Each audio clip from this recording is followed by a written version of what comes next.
Olá pessoal, tudo bem? Vamos continuar com as nossas aulas que tratam sobre o cumprimento de sentença. Nós hoje vamos falar sobre o cumprimento provisório das decisões judiciais. Nós na última aula vimos o cumprimento definitivo e na verdade no CPC o cumprimento provisório vem antes do cumprimento definitivo. Só que como o cumprimento provisório ele se estabelece num formato inteiramente compatível com o cumprimento definitivo, fundamentalmente as regras mesmo estão no capítulo do cumprimento definitivo, às quais o cumprimento provisório faz referência. Então por isso que eu optei por primeiro falar sobre o cumprimento definitivo e depois então falar sobre o cumprimento provisório. Primeiro relembrando, o cumprimento provisório, o cumprimento de sentença é uma expressão que a gente deve evitar, já que fica dando a impressão de que a gente apenas cumprirá sentenças definitivas. E não é verdade. Nós cumpriremos qualquer tipo de decisão que imponha algo a ser executado, algo a ser cumprido. Portanto, a gente pode executar ou cumprir uma tutela provisória, uma decisão interlocutória, uma decisão monocrática. Então, não há necessariamente o cumprimento apenas de sentenças. Isso é usos e costumes que a gente acaba usando, mas nós cumpriremos qualquer decisão judicial. Do mesmo modo, embora seja muito mais comum o cumprimento das decisões realmente definitivas, ou seja, aquelas que já não dependam ou já não tem, que não dependam de nenhuma confirmação, porque já estão preclusas, o Código prevê a possibilidade de que se cumpra também decisões que ainda se sujeitam à reforma ou à anulação. Por isso que o artigo 520, esse artigo diz que o cumprimento provisório é justamente aquele que se dá tendo por objeto uma decisão contra a qual ainda haja a pendência de um recurso, mas um recurso que não é dotado de efeito suspensivo. Portanto, o cumprimento de uma decisão sobre a qual ainda recai um recurso, e esse recurso não é dotado de efeito suspensivo, essa decisão também se sujeita a um cumprimento, nesse caso, um cumprimento provisório. Vamos relembrar uma coisa. As decisões judiciais, elas se sujeitam a recursos. Esses recursos têm basicamente dois efeitos. O devolutivo, que se apresenta em todos os recursos, que é a possibilidade de que haja sobre aquela decisão uma nova avaliação, e o efeito suspensivo, que é aquele efeito que faz com que aquela decisão recorrida fique temporariamente até o julgamento do recurso sem produzir qualquer efeito. Ou seja, por hora ela ainda é algo que apenas está numa gaveta pronta para ser usada numa eventual confirmação. Portanto, a decisão existe, mas o recurso que se interpôs contra ela bloqueia os seus efeitos. Ocorre que há uma série de recursos que não possuem esse efeito suspensivo. Essas decisões, quando impugnadas por um recurso, que a ele falta esse efeito suspensivo, a lei permite que o credor dessa decisão, mesmo que recorrida, esse credor ele pode dar início a uma fase de cumprimento, que será provisória justamente porque ela fica sujeita a esta fase a uma condição. Qual é a condição a que esse cumprimento provisório se condiciona, se vincula? A condição de que o julgamento do recurso seja mantendo aquela decisão que se executou. Portanto, que o recurso seja desprovido ou não conhecido, na medida em que, se for provido, aquela decisão anterior será reformada ou será anulada e todo aquele cumprimento provisório que se fez vai ter que se desfazer, tornando-se, portanto, inútil. Então, o que nós vamos fazer agora é estudar o cumprimento de uma decisão que, embora não seja definitiva, ela é impugnável ou foi impugnada por um recurso que lhe falte o efeito suspensivo. O artigo 520, portanto, estabelece as regras sobre as quais esse cumprimento provisório vai ser construído. A primeira regra é a seguinte: o procedimento de cumprimento provisório ele corre por inteira responsabilidade do exequente, que se obriga, portanto, no caso de reforma ou anulação da decisão objeto do cumprimento, ele se obriga a repor ao status quo a coisa. Portanto, ele se obriga a restaurar a situação original como se aquele cumprimento nunca tivesse ocorrido. Inclusive, eventualmente, respondendo pelos prejuízos que esse cumprimento provisório acarretou à parte executada.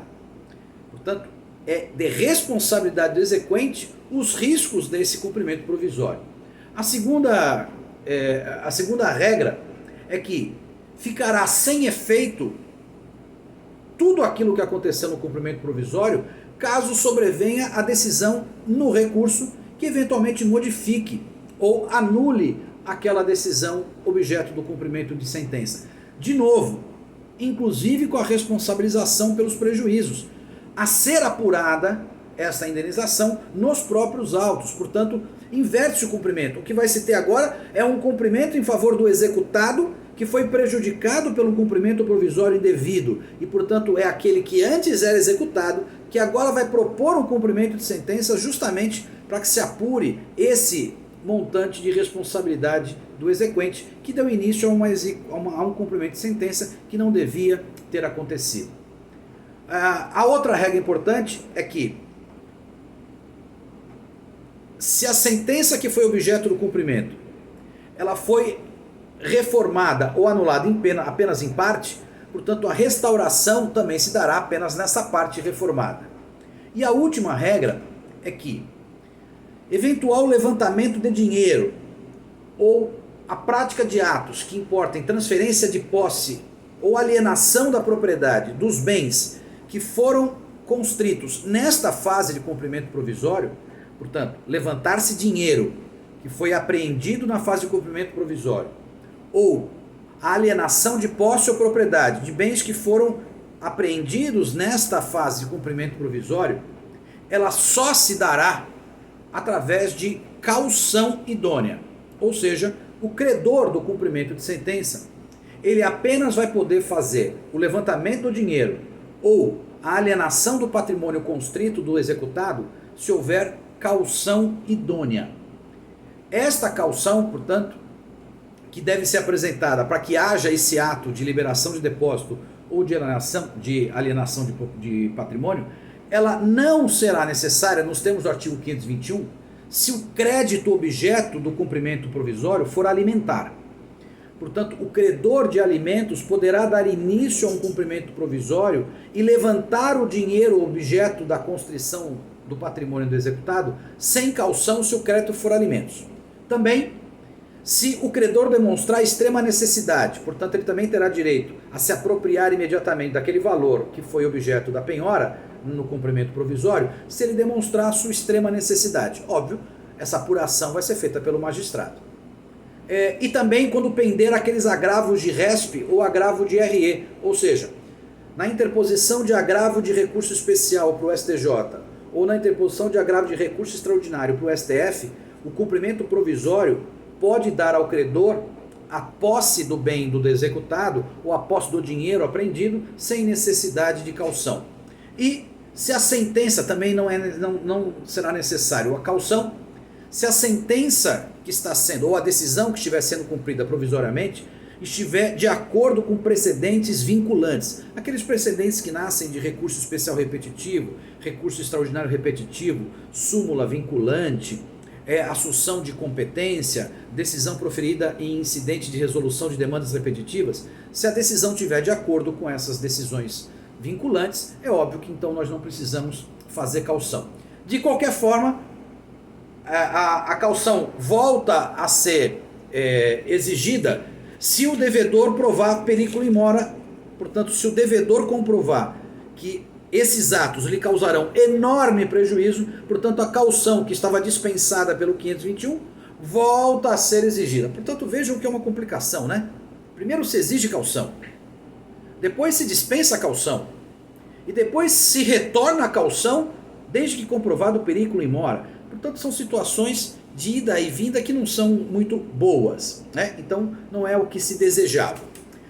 O cumprimento provisório, gente, ele se dará nos mesmos moldes do cumprimento definitivo, o que significa dizer, haverá intimação para pagamento em 15 dias, Se não houver o pagamento, haverá o acréscimo daquela multa de 10%, dos honorários de 10%, portanto, tudo absolutamente de acordo com o que determina aqueles artigos de cumprimento definitivo.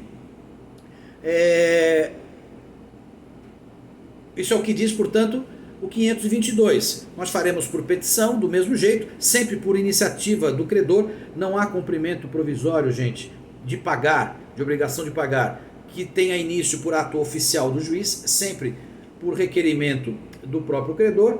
E o executado se defenderá também com impugnação, absolutamente nos moldes que nós vimos para a impugnação dos cumprimentos definitivos. Ou seja, ele terá 15 dias para pagar, após isso ele terá 15 dias para impugnar com aquelas matérias que nós vimos nas aulas passadas, portanto, restrito àquele rol de matérias. Se não pagar, ele terá o acréscimo de 10% de honorários, 10% de multa.